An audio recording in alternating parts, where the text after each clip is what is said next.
जय हिंद dear student, good evening. The chemist class की वीडियो लेक्चर्स में आपका एक बार फिर स्वागत है।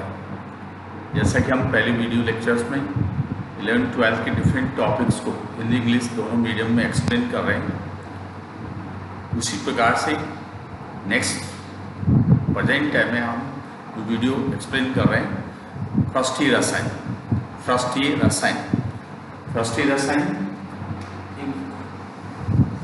सबसे पहले हम पढ़ते हैं फ्रस्टी रसायन होता क्या। तो फ्रस्टी रसायन का अर्थ क्या है? हमारे पास ठोस और द्रव होता है। ठोस होता है, जो भी ठोस और द्रव लेते हैं ये उसकी स्टेप होती है। ये स्टेप होती है, ये इसका स्थूल भाग होता है, बलून स्थूल भाग अंदर का हिस्सा। ऐसे विलियन लेते हैं, द्रव विलियन लेते हैं, तो द्रव विलियन के अंदर ये स्टेप है और ये इसका स्थूल भाग। तो सबसे पहले फ्रस्टी रसायन है क्या? तो फ्रस्टी रसायन का तात्पर्य क्या है? भौतिक रसायन। भौतिक रसायन की वह शाखा जिसमें हम ठोस और द्रव की स्टेप पर होने वाली भौतिक और रासायनिक प्रक्रियाओं का अध्ययन करते हैं। ठोस और द्रव की स्टेप पर होने वाली भौतिक और रासायनिक प्रक्रियाओं का अध्ययन करते हैं, वो क्या कहलाता है? फ्रस्टी रसायन कहलाता है। तो फ्रस्टी रसायन भौतिक रसायन की एक शाखा है जिसमें हम ठोस और द्रव की स्टेप पर होने वाले भौतिक परिवर्तन या रासायनिक परिवर्तन की प्रतिक्रियाओं का अध्ययन करते हैं या क्रियाओं का अध्ययन करते हैं। तब उस शाखा का नाम होता है फ्रस्टी रसायन। तो फ्रस्टी रसायन में हम किस चीज का अध्ययन करते हैं? जो फ्रस्ट पर जो अभिक्रिया होती है, फ्रस्ट पर स्टेप पर होने वाली अभिक्रिया। जैसे मुख्य रूप से इसमें अधिशोषण होता है, ये इसकी मुख्य अभिक्रिया होती है। उत्प्रेरण भी होता है, वो भी स्टेप होता है। इस प्रकार की परिघटनाओं का हम अध्ययन इस शाखा के अंतर्गत करते हैं।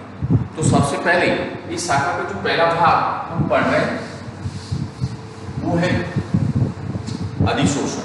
पहला भाग जो हम पढ़ रहे हैं वो है अधिशोषण। यहाँ पर क्या दो टर्म्स होती है, एक अधिशोषण, दूसरा अवशोषण। एक अधिशोषण होता है और दूसरा अवशोषण होता है। दोनों प्रक्रियाएं अलग अलग है।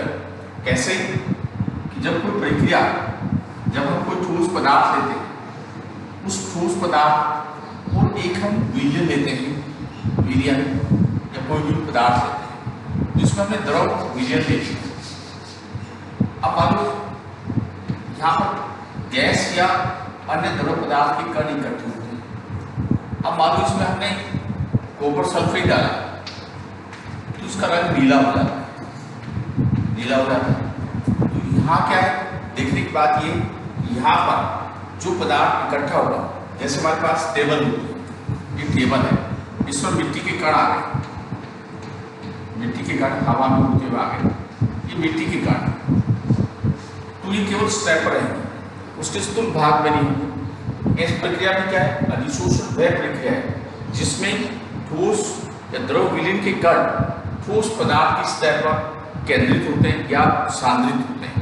ठोस वह प्रक्रिया जिसमें ठोस या द्रव विलीन की स्टेप पर गैस या अन्य पदार्थ के कण एकत्रित होते हैं, सांद्रित होते हैं, तब वो अधिशोषण कहलाता है। अवशोषण क्या है? अवशोषण वह प्रक्रिया जिसमें पदार्थ संपूर्ण स्थूल भाग में विस्तृत होता है, संपूर्ण स्थूल के अंदर फैल जाता है। यहाँ पर क्या है? सांद्रता सब जगह समान होगी। यहाँ सांद्रता क्या होगी? सभी जगह समान होगी। लेकिन अधिशोषण में क्या है? अधिशोषण में सांद्रता केवल स्टेप होती है, उसके स्थूल भाग में नहीं होती। अधिशोषण में सांद्रता केवल स्थूल की स्टेप पर होती है, उसके स्थूल भाग पर नहीं होती। तो इससे से यह प्रक्रिया अधिशोषण और अवशोषण दोनों का तात्पर्य क्या होगा? जैसे अधिशोषण, सबसे पहले हम इसकी परिभाषा लेते हैं। दूसरा होता है अवशोषण। तो फर्स्ट है वह प्रक्रिया जिसमें द्रव या गैस पदार्थ के कण, गैसीय पदार्थ के कण ठोस पदार्थ की सतह पर, फर्श पर सांद्रित होते हैं, उसे अधिशोषण कहते हैं। इसमें सांद्रता क्या है? केवल सतह पर अधिक होती है, स्थूल भाग में सांद्रता कम होती है। सतह पर सांद्रता अधिक होती है, स्थूल भाग में सांद्रता कम होती है। जबकि अवशोषण वह प्रक्रिया है जिसमें कोई पदार्थ के कण, गैस या द्रव पदार्थ के कण या ठोस पदार्थ के कण दूसरे विलायक माध्यम में, परिसर माध्यम में, परिक्षेपण माध्यम में विस्तृत होते हैं और एक समान सांद्रता होती है, एक समान सांद्रता होती है, उसे अवशोषण कहते हैं, उसे अवशोषण कहते हैं। तो ये क्या है? ये फ्रस्टीय फिनोमिना है, ये फ्रस्टीय परिघटना है। और ये क्या है? स्थूल परिघटना, जो संपूर्ण भाग में होती है, ये स्थूल परिघटना है, ये संपूर्ण स्थूल भाग में होती है। इसमें क्या है? ये इसमें सांद्रता सतह पर अधिक होती है, फर्श पर अधिक होती है।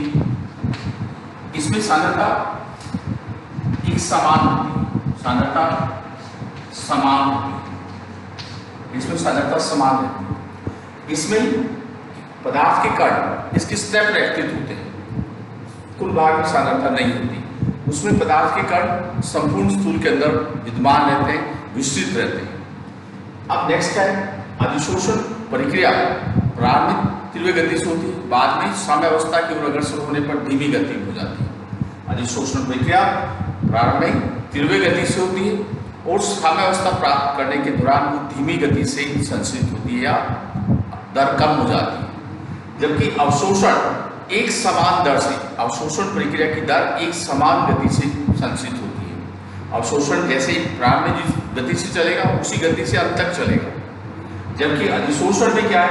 अधिशोषण की दर प्रारंभ में तीव्र गति से होती है, उसके बाद उस साम्यावस्था अग्रसर होने के कारण धीमी गति हो जाती है। कारण क्या होता है? ठोस की सतह पर जैसे जैसे कण एक्टिव हो जाएंगे तो उसका क्षेत्रफल, पृष्ठीय क्षेत्रफल क्या होगा? कम होता जाएगा। इस प्रकार की प्रतिघटना इसमें होती है, अधिशोषण में होती है। तो अधिशोषण, अवशोषण दो ऐसी परिघटनाएं हैं जो हम पृष्ठीय रसायन के अंदर शुरू अध्ययन करते हैं। तो सबसे पहले अधिशोषण की परिभाषा लिखनी होती है, वह प्रक्रिया जिसमें द्रव या गैस पदार्थ के कण ठोस की सतह पर सांद्रित होते हैं, ठोस की सतह पर, फर्श पर सांद्रित होते हैं, उस घटना को अधिशोषण कहते हैं। यह एक पृष्ठीय परिघटना है, इसमें सांद्रता सतह पर अधिक होती है, स्थूल भाग में नहीं होती। यह प्रारंभिक तीव्र गति से होता है, फिर धीमी गति से होता है और अंत में साम्यावस्था को प्राप्त करता है। जबकि अवशोषण वह प्रक्रिया जिसमें गैस और द्रव के कण संपूर्ण स्थूल में विस्तृत हो जाते हैं, संपूर्ण स्थूल में विस्तृत हो जाते हैं और ये स्थूल परिघटना है जो अंदर के हिस्से में होती है और उसमें सांद्रता सभी जगह, स्थूल भाग में सभी जगह समान होती है और ये एक समान गति से संचित होता है। जैसे उदाहरण के तौर पर हम निवाट पंप बनाना है, निवाट पंप बनाना है तो निवाट पंप में क्या है? हम चारकोल डालते हैं। अब यहाँ चारकोल तीन प्रकार का होता है। एक नारियल चारकोल होता है जो नारियल के रेशों से बनता है।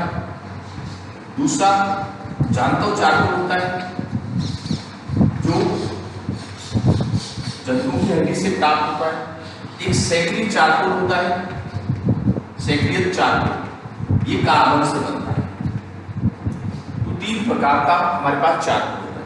तो निवाट पंप बनाने के दौरान यदि हम सैकड़ी चारकोल को उसमें डाल देते हैं तो CO2, O2, हाइड्रोजन, N2 जो गैसें होंगी वो उसकी सतह पर सांद्रित हो जाएगी। इस स्थिति में वो निवाट पंप बन जाएगा। ऐसे ही माइका अब्रक होता है, उसकी सरफेस पर, उसकी सतह पर हम नाइट्रोजन गैस का अधिशोषण करते हैं। जब हम एल्कीन और एल्काइन का हाइड्रोजनीकरण करते हैं तो निकल या पैलेडियम के साथ हाइड्रोजन रखते हैं, निकल या पैलेडियम के साथ हाइड्रोजन रखते हैं। क्यों? क्योंकि हाइड्रोजन निकल और पैलेडियम की सतह पर सांद्रित होती है या अधिशोषित होती है। इस प्रक्रिया के दौरान अब जैसे अवशोषण क्या है, अवशोषण के लिए हम कोई उदाहरण दे सकते हैं, जैसे निर्जल CaCl, निर्जल CaCl, निर्जल CaCl। अब इसको यदि पानी में डालते हैं तो इसके अंदर जल के अंश उपस्थित हो जाते हैं। जल के अंश क्या हो जाते हैं? उपस्थित हो जाते हैं। जैसे हम चाक लेते हैं, ये चौक लेते हैं, अब इसको रंगीन पानी में डुबो देते हैं। तो रंगीन पानी किसका है? रंग उसके साथ है, साथ में पानी विलायक होता है। तो पानी के जल के अणु यहाँ आ जाते हैं, ये जल के अणु। लेकिन जो रंग के पार्टिकल्स होते हैं, कलर के जो पार्टिकल्स हैं, वो यहाँ पर एकत्रित होते हैं। ये रंग के पार्टिकल, ये कलर रंग के पार्टिकल कण है। ये इसकी स्टेप पर आ गए चौक को तोड़कर देखेंगे, अंदर से सफेद नजर आएगा। चौक को यदि हम तोड़कर देखते हैं तो अंदर से क्या है? व्हाइट नजर आता है। तो उसका मेन कारण क्या है कि इसकी सरफेस पर रंग के कण आ गए, तो ये अधिशोषण होता है। दूसरा, जल का अंश अंदर तक गया, चौक पूरा गीला हो गया, लेकिन बाहर से रंगीन दिखाई देता है, अंदर से वो रंगहीन होता है, रंगहीन कलरलेस होता है। उसका मूल कारण कि इसके अंदर जल का अंश पहुंच गया, इसलिए वो अंदर से सफेद नजर आता है। तो इस प्रक्रिया को अवशोषण कहते हैं। इससे से हम डायग्राम द्वारा इस चीज को भी हम अध्ययन कर सकते हैं कि अवशोषण अधिशोषण होता क्या है। जैसे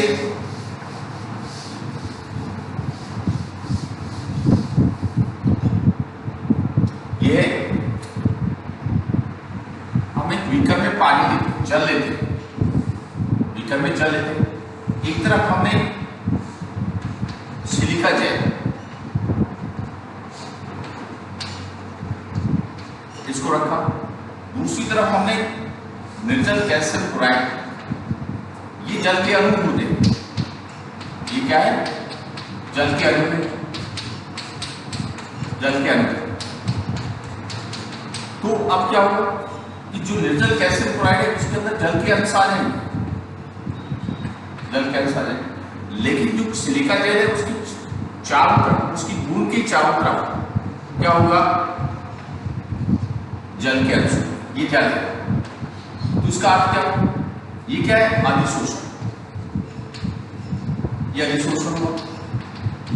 ये क्या है? अवशोषण हुआ। ये अवशोषण। इससे हम डायग्राम से, जैसे हम पानी के अंदर तेल की ड्रॉप डालें, तेल की बूंदे डालते हैं, ये तेल है, तेल बूंद है, तेल बूंद है। अब ये जल है इसमें, तो जल के अणु तेल की बूंद के चारों तरफ होंगे, जल के अणु तेल की बूंद के चारों तरफ होंगे। तो ये एक प्रकार से अधिशोषण की प्रक्रिया है। एक प्रकार से क्या है? अधिशोषण की प्रक्रिया। अब क्या है? इस अधिशोषण प्रक्रिया में हम कुछ परिभाषाएं का अध्ययन करते हैं। परिभाषाओं का अध्ययन क्या है? सबसे पहले अधिशोषण की परिभाषा हो गई कि अधिशोषण वह प्रक्रिया जिसमें गैस या द्रव पदार्थ के कण ठोस पदार्थ की सतह पर सांद्रित होते हैं, एक्टिव होते हैं। यह एक फ्रस्टीय परिघटना है, इसको हम अधिशोषण कहते हैं। दूसरा, अवशोषण वह प्रक्रिया जिसमें गैस या द्रव पदार्थ के कण या ठोस पदार्थ के कण विलायक में विकसित हो जाते हैं और सांद्रता क्या होती है? समान होती है, उसको हम अवशोषण कहते हैं। इसके बाद नेक्स्ट आता है अधिशोषण। अधिशोषण, अब अधिशोषक है वो द्रव या गैस के कण, जैसे हमारे पास ये है, ये ठोस है कोई, ये इसका स्थूल भाग, ये इसका स्थूल भाग, ये इसकी सतह जिसको हम अंतराफ्रस्ट कहते हैं, अंतराफ्रस्ट। अब वे पदार्थ जिनके कण जैसे द्रव और गैस के कण किसी ठोस की सतह पर सांद्रित होते हैं, एक्टिव होते हैं। ठोस या गैस की द्रव की सतह पर पृष्ठ पर सांद्रित होते हैं, ये गैस। तो इस प्रकार के पदार्थ को हम अधिशोषक कहते हैं। इस पदार्थ को हम क्या कहते हैं? अधिशोषक कहते हैं। मतलब वे गैस और द्रव के कण या अणु जो ठोस पदार्थ की सतह पर सांद्रित होते हैं वो क्या कहलाते हैं? अधिशोषक कहलाते हैं। नेक्स्ट है अधिशोषण। अधिशोषण वह ठोस पदार्थ जिसकी पृष्ठ पर, जिसकी सतह पर गैस और द्रव के कण सांद्रित होते हैं वो अधिशोषक कहलाता है। ये अधिशोषक होता है। ये क्या होता है? अधिशोषक होता है। वह ठोस पदार्थ जिसकी पृष्ठ पर, जिसकी सतह पर गैस या द्रव के कण सांद्रित होते हैं उसको हम अधिशोषक कहते हैं। नेक्स्ट क्या है? अंतरापृष्ठ। किसी अधिशोषक पदार्थ की वह सतह जो गैस या द्रव कणों को सांद्रित करती है या अधिशोषित करती है। किसी ठोस या द्रव पदार्थ की वह सतह जहां पर गैस या द्रव अधिशोष्य पदार्थ के कण सांद्रित होते हैं, एक्टिव होते हैं। किसी भी ठोस या द्रव पदार्थ की वह सतह, वह पृष्ठ जिस पर अधिशोष्य के कण अधिशोषित होते हैं, इसको हम अंतरापृष्ठ या सतह कहते हैं। अंतरापृष्ठ या सतह कहते हैं। नेक्स्ट है अधिशोषण ऊष्मा। अधिशोषण ऊष्मा।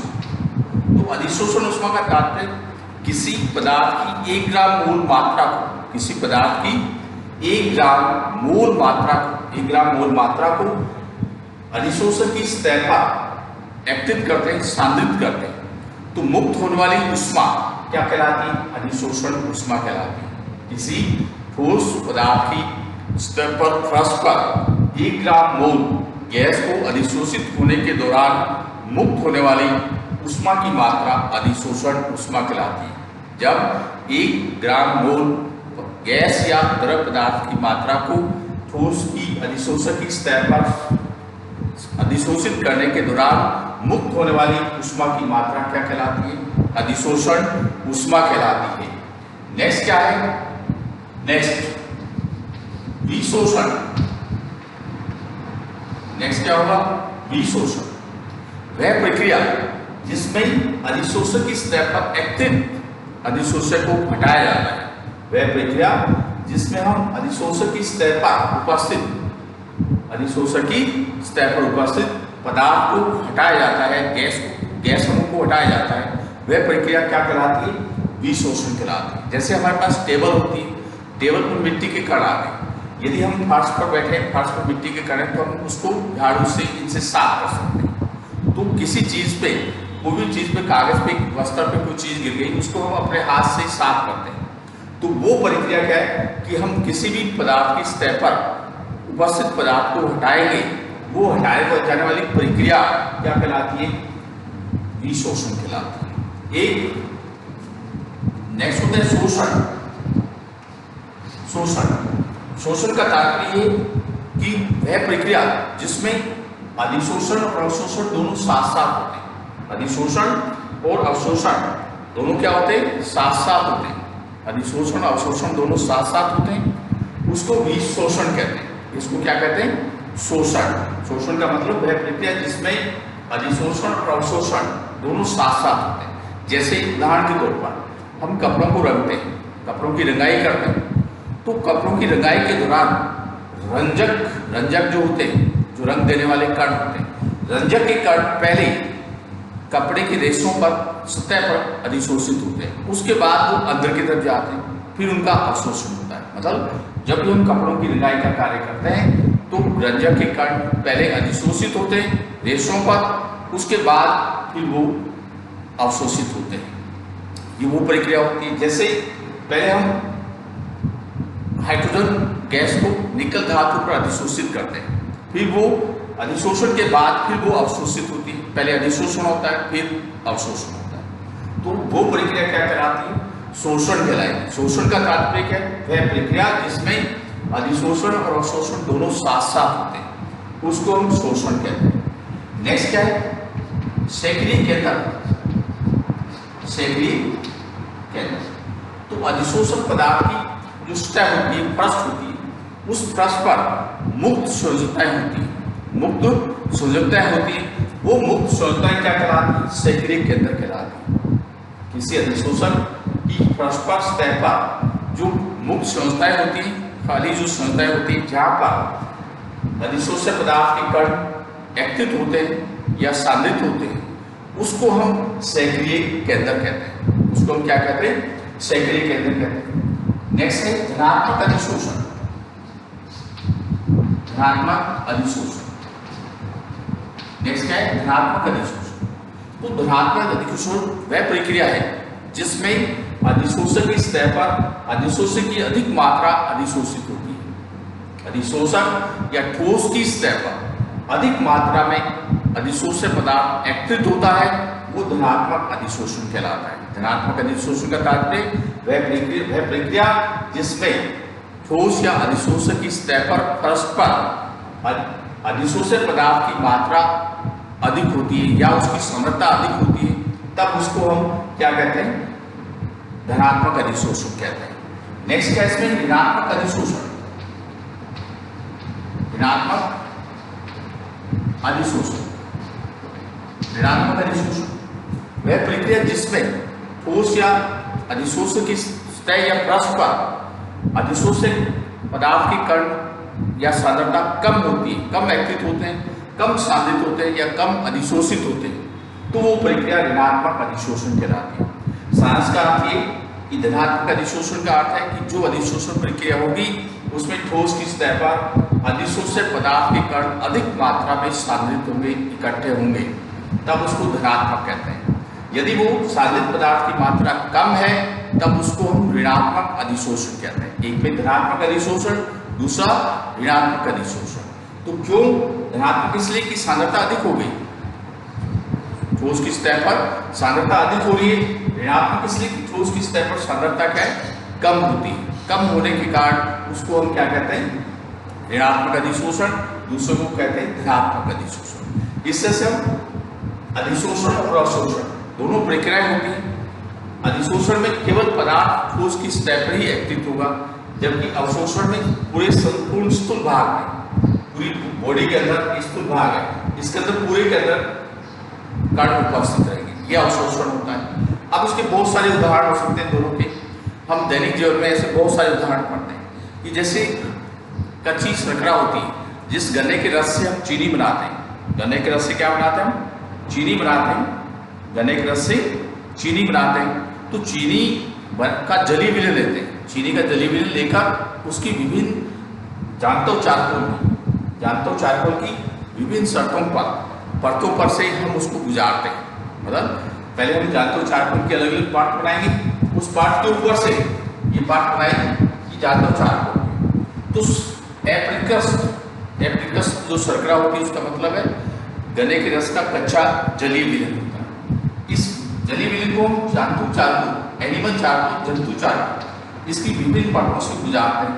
तो हमारे पास अंत में रंगहीन विलयन प्राप्त होता है। रंगहीन विलयन प्राप्त होता है। तो इस प्रकार से हम किसलिए सफेद रंग की चीनी प्राप्त होती है। तो उसका मेन पार्ट पहले हम एप्रिकस जो शर्करा होती है उसका जलीय विलयन बनाते हैं, फिर उसको जंतु चारकोल की विभिन्न परतों से गुजारते हैं, जिससे हमारे पास क्रिस्टलीय अवस्था में चीनी प्राप्त होती है। इसके अलावा जितने भी रंजक होते हैं, रंजक में कांगोरेट, मिथाइलिन ब्लू, इयोसिन, फ्लोरोसिन, ऐसे बहुत सारे रंजक होते हैं। उन सब रंजकों के जलीय विलयन में हम जंतु चारकोल डालते हैं तो वो हमारे पास रंगीन विलयन प्राप्त करते हैं। तो ऐसे बहुत सारे उदाहरण हैं अवशोषण के और अधिशोषण के। जैसे हम दवाया लेते हैं, मेडिसिन लेते हैं, वो सब कुलाइड प्रकृति की होती है, लेकिन वो अधिशोषण प्रक्रिया के द्वारा हमारे शरीर में विभिन्न रोगों के उपचार के दौरान प्रयोग में ली जाती है। ऐसे बहुत सारे उपयोग अधिशोषण के हम इसका अध्ययन करते हैं।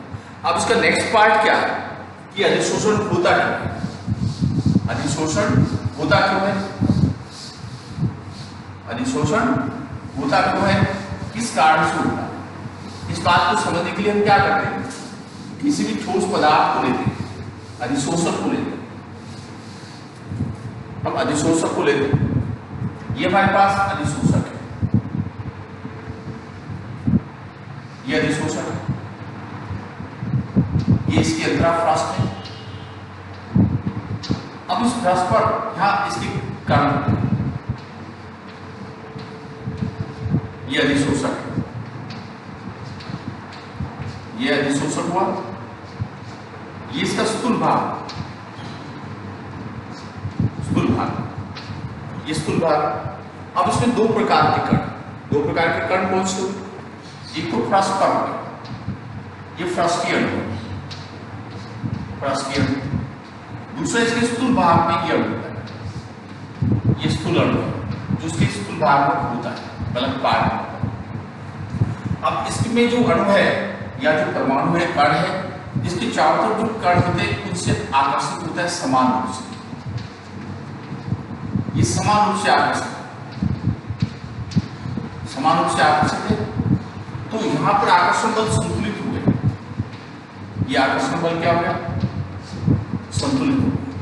लेकिन अब जो फ्रस्पर है, तो फ्रस्पर है तो इसके ऊपर कोई अणु नहीं है, लेकिन जो फ्रस्पर है उसके नीचे अणु होते हैं, तो नीचे वाले अणु क्या करेंगे? ऊपर वाले अणु को आकर्षित करते हैं, नीचे वाले अणु ऊपर वाले अणु को आकर्षित कर रहे हैं। तो इसके आकर्षण की वजह से ये अणु नीचे की तरफ होंगे, तो सतह पर, फर्श पर इस प्रकार से तनाव होता है और आकर्षण बल असंतुलित हो जाते हैं, आकर्षण बल असंतुलित हो जाते हैं। ऐसी स्थिति में गैस के अणु आकर्षण बल को संतुलित करने के लिए इसकी सतह पर एक्टिव होते हैं, ये गैस के अणु इस तरह पर एक्टिव होते हैं। तो इसके अधिशोषण से, इसके अधिशोषण के कारण आकर्षण बल संतुलित हो गए। तो जो अधिशोषण है ऊष्माक्षेपी और सवतः प्रक्रम, तो ऐसा कारण क्या है सवतः प्रक्रम होने का? तो हम गिब्स की मुक्त ऊर्जा का समीकरण लेते हैं, गिब्स मुक्त ऊर्जा डेल्टा जी तो delta H minus delta T H, ये गिब्स की मुक्त ऊर्जा है। एच एंथैल्पी, टी ताप है और डेल्टा एस एंट्रोपी। तो अब इस प्रक्रिया के दौरान जब ऊष्माक्षेपी है तो डेल्टा एस का मान नेगेटिव आएगा। फिर ये गैस के अणु है तो एंट्रोपी क्या है? कणों की अव्यवस्था का मापन, एंट्रोपी के कणों की अव्यवस्था का मापन होती है। तो एंट्रोपी जब गैस के अणु गतिशील अवस्था में होते हैं, तब एंट्रोपी सबसे ज्यादा होती है। लेकिन जैसे ही अणु यहाँ पर स्थिर हो गए तो उनकी गतिशीलता बंद हो गई, अव्यवस्था बंद कम हो गई, तो डेल्टा एस का मान भी नेगेटिव आता है। ये आ गया। तो हम क्या करेंगे? Delta G naught minus delta H minus T minus delta S, तो delta G naught minus delta S plus T delta S, मतलब ऊष्माक्षेपी है इसलिए डेल्टा एच का मान ऋणात्मक हो गया और गैस के अणु जब अधिशोषित हो गए तो क्या हो गया? एंट्रोपी का मान भी ऋणात्मक हो गया। इस दोनों मानों को हम इसमें पुट रखते हैं तो हमारे पास ये मान आता है।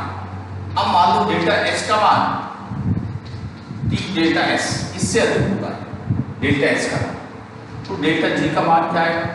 ऋणात्मक। तो हमने ऊष्मागतिकी के पाठ में हमने पढ़ रखा है गिब्स की मुक्त ऊर्जा के 3 मान होते हैं।